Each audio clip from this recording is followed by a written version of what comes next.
My parents must have spent their 20 plus years on this earth avoiding all horror films in order to have believed this house would make a good family home.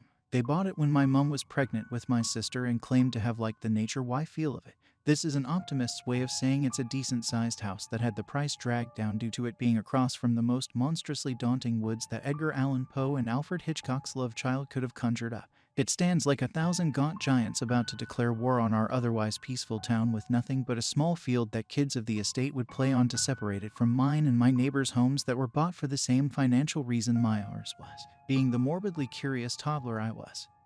It didn't take long for me to start spending my nights gazing out of my bedroom window into the hellish woodland.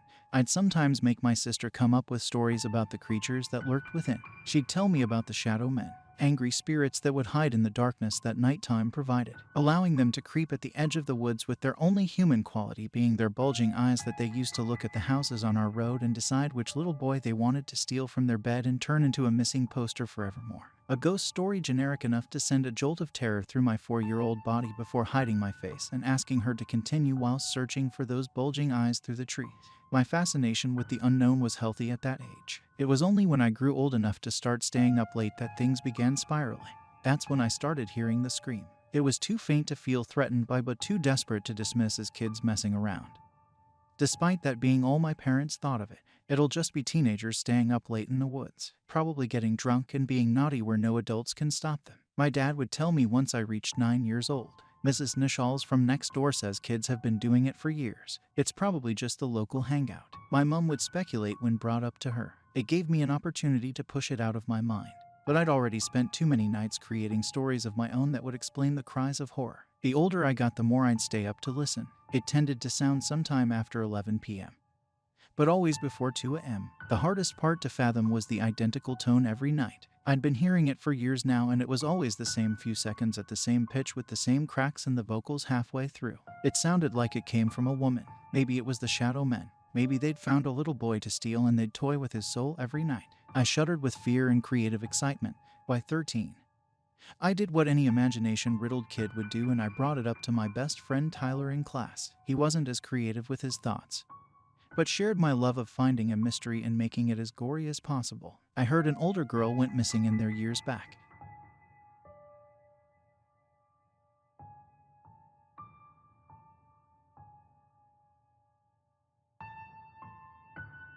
It's the same every night though. Like, no change at all. Have you really never heard it before? Nah, he responded whilst swiveling on his chair, checking for the teacher's disapproving eyes every few seconds. I told you, your road is weird. All the old people there are proper strange. That's why the weird stuff happens in your area and not mine. It continued. My cat went missing once, man. And my neighbor's dog got hit by a car. That's all that's happened there. We even ended up finding my cat. Well, bet the demons took it in the first place. He mumbled under his breath. I used the sudden silence as a chance to propose what I've been wanting to do for years, hoping Tyler being involved would give me the courage. You think we should go looking for it? What? Your cat? You just said you found it, didn't you? Not the cat, dumbass. I spat. The scream. Tyler's eyes lit up and swam in the same sadism from just moments before. Fuck yeah, bro. My parents are out this Friday and asked if I wanted my cousin to sleep over, but he's weird. I can convince them to let you stay. With that, we both went home knowing exactly what our Friday evening would entail, and by the time I got to my front door, I got a text from Tyler saying we had the green light. I got the same from my parents shortly after. It was finally happening. I got to Tyler's house just as his parents were heading out. His mom was the kind of woman to make any child who entered her home feel like one of Tyler's siblings. She was sweet, welcoming, and I'm fairly sure my own mom got jealous from time to time of my affection towards her. It's not a school night, so don't worry about a bedtime. You too. We'll probably be back late anyway, she shouted from the doorway whilst grabbing her coat. We both know they'd stagger in long after midnight, with a sound of agreement from Tyler and a final farewell from his dad. We were alone for the night, hoping to discover something to make us feel anything but that. We played on Tyler's PlayStation for about 2 hours to be sure we weren't waiting too long to hear the scream. Less than a fraction of our conversation not being about what we'll come back to the house knowing after tonight. I watched Tyler rummage through the boxes under his bed to find 2 torches. I noticed mine wasn't as powerful as his on the walk to my road, but it was still enough to make me feel like a professional ghost hunter. The already murderous-looking woods appeared even more eerie when I knew I was about to be within the foreign dimness. We stood in front of its towering abyss like toddlers in the path of a demonic tsunami. I could tell neither of us wanted to lead the way in. "Didn't you say a girl went missing in here once?" I asked, watching my torchlight shiver in my unsteady hands. "Yeah. My dad told me about it when I was little. She was from round here. You think it's her? Or do you think she was looking for the scream too?" I turned to face Tyler, and we shared a look of nervous hesitation before continuing into the trees. It was like the woods stood under a different sky to that we were just beneath. A much darker, hopeless, engulfing sky. The streetlight glow that deemed our torches useless on the walk down was completely absent as soon as we left civilization behind. The woods crackled and whistled all around us. Just our presence there wrapped us in the terror I didn't know we could feel before even hearing the scream. Anything outside our torch glow was drowning in black. Impossible to make out. We were hardly 20 steps in before Tyler started losing his nerve. "This is weird, man. What if we get lost? I think we should go back to mine." He turned to face me, blinding me with his torch. "Don't be a pussy, bro. We said we'd find the scream tonight, and that's what we're doing. We're not leaving here until..." My defiance was interrupted by the unmistakable sound of a sudden, strong inhale sounding a few feet away from us. We both went silent as we darted our torchlights to where we heard it. "Nothing. What the fuck was that?" Tyler whispered, his voice trembling. Before I could even decide between fight or flight, my eardrums were shredded by the most vile, agonizing screech a human could make. The inhale was a few feet away, but this sounded like it was right between me and Tyler. We both snapped stray twigs and tore leaves while scrambling to turn back. We must have been back in the field in 10 seconds. It felt like an hour. We didn't stop there. Me and Tyler didn't slow down in the slightest as we sprinted back to his. I don't remember anything he said to me, but I remember the hysteric, sobbing tone in which he said it between the pounding of our shoes on the pavement. Tyler locked his door the second we got back inside, and we climbed the stairs to his room and both sat on his bed. "Never again," he said, not even turning to look at me. I went quiet, and so did any conversation about that scream for the next 3 years. I sometimes thought about bringing the scream back up to Tyler. I'd wonder if he was secretly matching my remaining curiosity or was happy to leave it behind him in the most isolated corner of his subconscious. If the latter was the case, I didn't want to confess just how obsessed I'd become with those woods. I still let their anonymity dance around my brain at night whilst getting visually lost in their mystery. I even researched their history, and though I found no one who could match my predicament, I found a news article about the girl Tyler told me about. She was my age when she went missing after drunkenly staggering into the woodland after celebrating a friend's 16th birthday. She didn't vanish, however. They found her after 35 hours. That's what the report said. But after falling hard into the rabbit holes of the internet, I found the rumors that stated the police had to drag her out from under a decaying log, covered in dirt and insects, begging them, "Please don't let it get me. Did you kill it? Please take me home." She moved out of town a few months after and gave no insight to anyone online or in person as to what she went through and what she saw. At least not that anyone knows of. I often pondered whether I should have stayed in those woods that night. Nothing could have killed the adrenaline that noise gave me. But if I just fought it a bit more, I wouldn't be here, still desperate to finish what me and Tyler started that night. I didn't want anyone there this time. I couldn't allow myself to be rattled by a tag-along's fear. I had to do this alone. And as I sat on the end of my bed with the certainty of my future crashing around my brain, I came to an embarrassing realization. I don't own a torch. There was a supermarket with an aisle that sold random gadgets not too far from my house. I told myself that I'd get everything I need tonight and head across the road and back into the theme of my nightmares tomorrow. I gave it one last glance as a declaration of war before I left my front door and set off walking. I was floating around my own little world with my headphones in, lost in thought about exactly what you'd expect when I heard my name being called through the blaring music.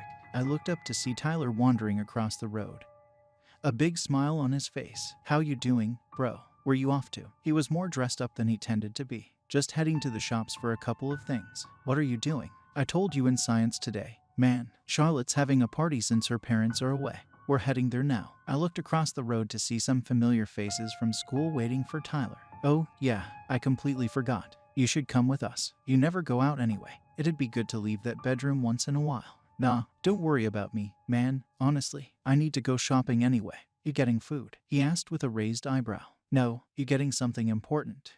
No, I lied." "Then you're coming, bro. Come on." Before I could retaliate further, Tyler threw his arm around me and forcefully escorted me across the road to his friends. I wasn't much of an extrovert, but having a drink with some friends didn't sound awful compared to the weekend I had in mind.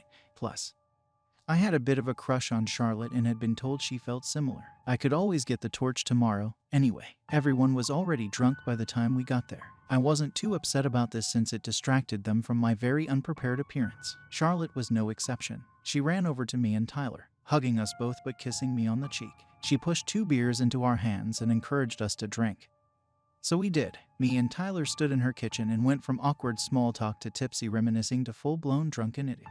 We wandered around the house together like it was an alcohol-soaked maze before he found his spot on the living room floor and I slumped myself next to Charlotte on the sofa. I was enjoying having the courage to flirt and do so successfully when I felt my phone vibrating.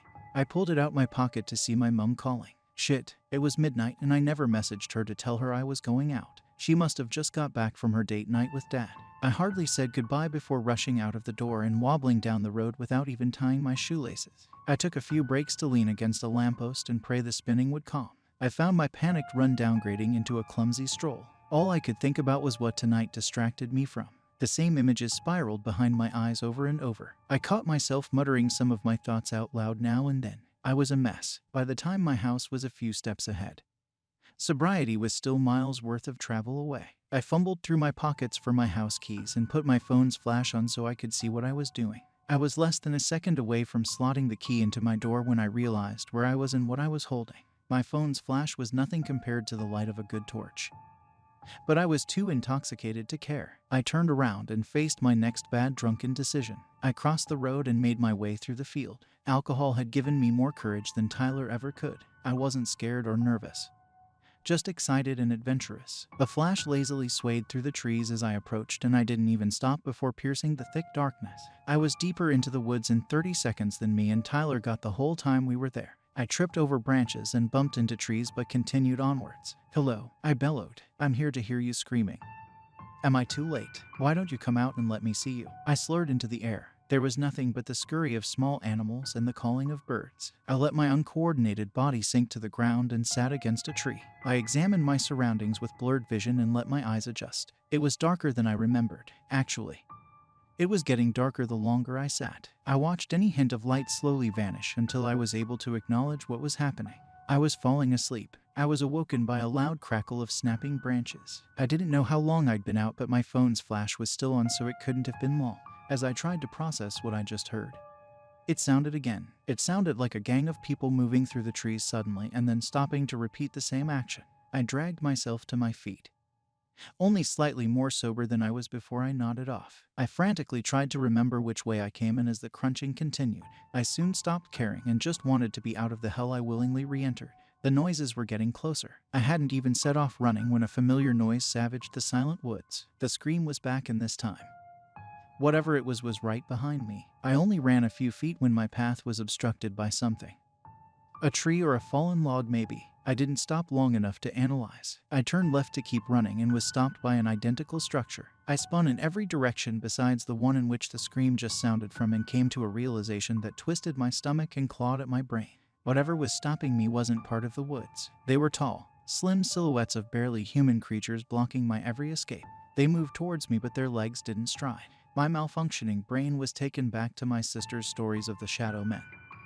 Only these were nothing a creative mind could invent. There were no bulging eyes on their heads, just an empty abyss getting closer. As every option of freedom grew bleak, I fell to the ground, surrounded by the approaching horde, and did all I could do. I screamed, after the echo of my horror slowly disintegrated into the wind. I still laid there cowering. Nothing was touching me and the sounds had ceased. I was almost allowed the feeling of relief when I lifted my head and saw nothing there. I wondered if whatever I just encountered was driven away by my gravelly call. It wasn't. All I did was give away my location to something worse. My eyes locked onto the only movement still present in the woods, through the trees. Far away enough to give me time, but close enough to make out was a humanoid shape approaching. It didn't move like the other creatures. It walked, but its knee joints didn't connect or support its frame like they should. It limped through the dim light my phone was still providing by the tree. Its arms were stiff by its side, and I heard the faint cracking of its bones as it approached. Its jaw hung loose from its mouth and was letting out a distant moaning, not the kind I or anyone else could replicate. More like the metallic wailing of a shipwreck. I was no longer a drunken kid in the woods. I was prey, as the cracking of its bones and grew close enough to almost reveal its full, sickening form. I turned my back and followed my instincts. This was no longer a mystery to unravel. I either ran or died. I tripped on roots and fallen branches but was too determined to stop. I saw the flicker of streetlights through the trees and found more speed within me I didn't know was there. Just as frightened victory began welling up in my eyes, I slammed into someone. Wow, slow down, son. Are you okay? I flipped myself over and began scrambling backwards to see a police officer stood over me. Another one waited in the field. What are you doing out here? Young man, your parents are worried sick. I tried climbing back to my feet but couldn't find the strength. I was just something as before I could form a sentence I hunched over and found myself staring at a puddle of my own vomit. You'll be okay, son. You've just had a bit too much tonight. We'll get you some water and get you home. The officer helped me up and escorted me out to the field. I knew what was happening but I was very much not present. What was that thing? What surrounded me? I couldn't even turn back, knowing I would be starring at that monster's home. My parents were too relieved to see me to be angry. They just took me upstairs and helped me get ready for bed. My mum stayed in my room all night, but I don't think I closed my eyes for a second. I've had a curfew since that night. I haven't told anyone what happened after that party, especially not Tyler. My curtains stay closed now. I can't bring myself to look out of my window and back into that den of evil. I do everything I can to avoid the thought. There's just one thing I can't control. One thing that keeps that night fresh in my mind. Sometime after 11 p.m., but always before 2 a.m. A scream echoes through the night. The few seconds are a bit longer now and the tearing vocals have been replaced with a gravelly distortion. It's no longer a woman's shriek. I wish I could move far away from here, somewhere where I can't hear my own scream immortalized in those woods each night. But that being said, until I can finally leave this road, I'll listen to my scream every night just as I did to the girls before me. I went looking for the scream of someone who got away, just as she would have done before me. That means it's still hungry. The night those woods stay silent until sunrise, I'll know some poor soul went looking for someone who already escaped, leaving their family to look for someone who didn't.